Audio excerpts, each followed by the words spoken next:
Pinaghahanap na ng mga otoridad ang isa pang suspect sa pananaksak sa isang estudyante ng UP Diliman. Naganap po ang krimen sa loob mismo ng opisina ng University Student Council. Narito ang report ni Haji Rieta. Sa kuwang ito, mababakas pa ang dugo sa opisina ng University Student Council, kung saan sinaksak ang 21 taong gulang na si Lorde Camille Hina, 4th-year political science student ng UP Diliman.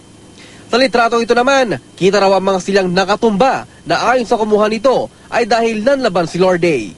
Kwento ng kaibigan ni Lorde, pasado na ng hapon nang pumasok sa opisina ang dalawang lalaki na nagpakilalang tattoo artist. Nagtanong daw ito tungkol sa magaganap na UP Fair. Wala nakakita sa kanya. Tapos, hiniram ko na yung susi from AUSC. Tapos, binuksan ko na po yung door, nakita ko siya nakahandusay, duguan, medyo gumagalaw pa siya. Medyo lang. Tapos, sabi ko, ano nangyari? Hindi na siya makapagsalita.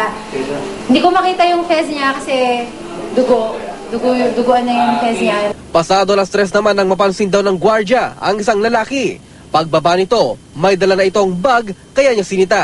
Sabi ko, sir, i-check muna natin for sure. So, nagmamadali siyang lumabas, patakbo at minumura ako na hindi magandang salita. So, pinilit kong lapitan siya.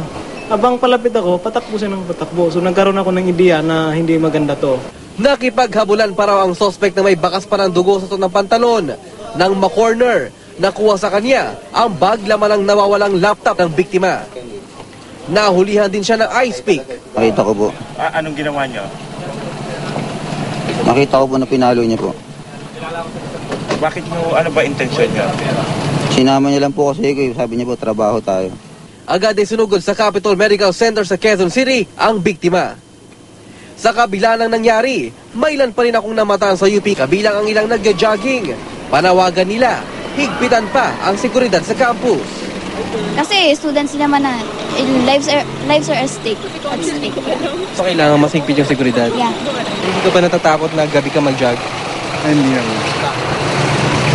May kasama naman ako kaya okay lang. Para sa unang balita, Haji Rieta, reporting.